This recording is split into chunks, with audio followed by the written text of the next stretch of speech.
Snapchat says sayonara to third-party apps, Dropbox tests out a composer feature, and Tinder wants you to swipe right on advertising. It's Friday, April 3rd, and this is Crunch Report.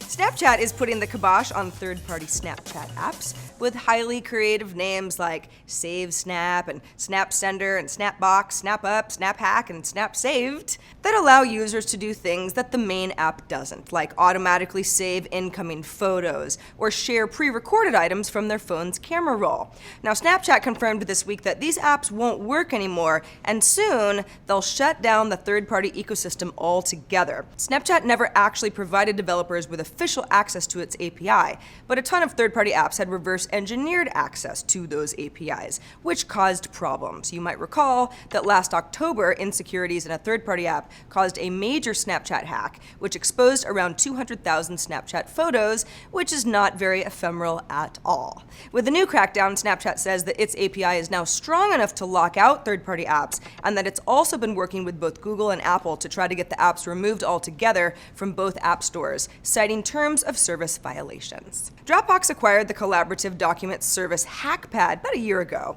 and today it looks like maybe it's being relaunched by the company as a service called Composer.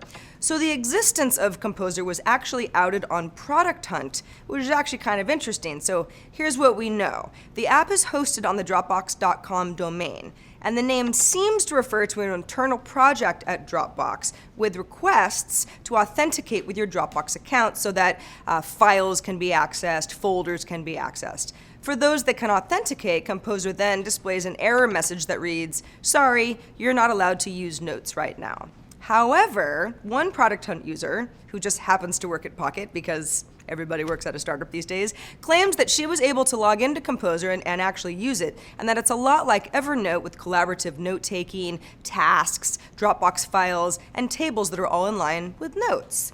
For anybody who already uses Dropbox as a cloud storage service, this could make adding files to Dropbox easier without having to first take notes in a word processor and then upload. Dropbox says it will have more information on the product, whatever it is, very soon. Okay, scoop time! Sources tell TechCrunch's Matt Lindley that on-demand shipping startup Ship, that's SHYP, is raising around $50 million, which puts it at a valuation of $250 million. Ship lets somebody take a photo of an item that they want to ship.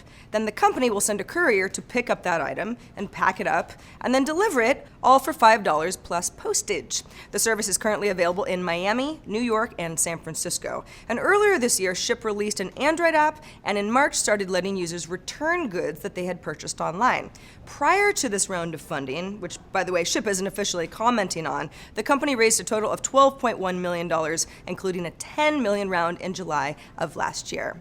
It has been a busy week for acquisitions. We've been talking about them all week. Pinterest has one of its own. It's absorbed Hike Labs, which is a startup that was developing a mobile publishing application called Drafty. Pinterest says that it is essentially buying Hike Labs co-founders, Jason Schellen, who's a founding team member at Blogger and Google Reader, and Mike Demers, who founded the app development platform 9 Astronauts, and also is the CTO at a Q&A startup called You Said It, a visual blogging site and an app building service for people to build their own communities around interests. This all sounds like talent that Pinterest would want, right? As for the Drafty app the Hike Labs team was working on to offer users a new way to blog from their iPhones, Schellen says that they're not actually going to shut it down and maybe can explore what to do with it in the future.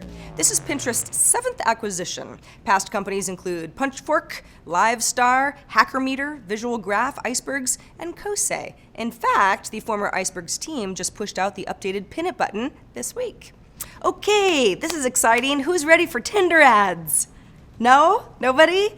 Well, too bad, because the company's first ad is an autoplaying Budweiser video, and will show up for Tinder users the next time they open the app after a swipe here or there.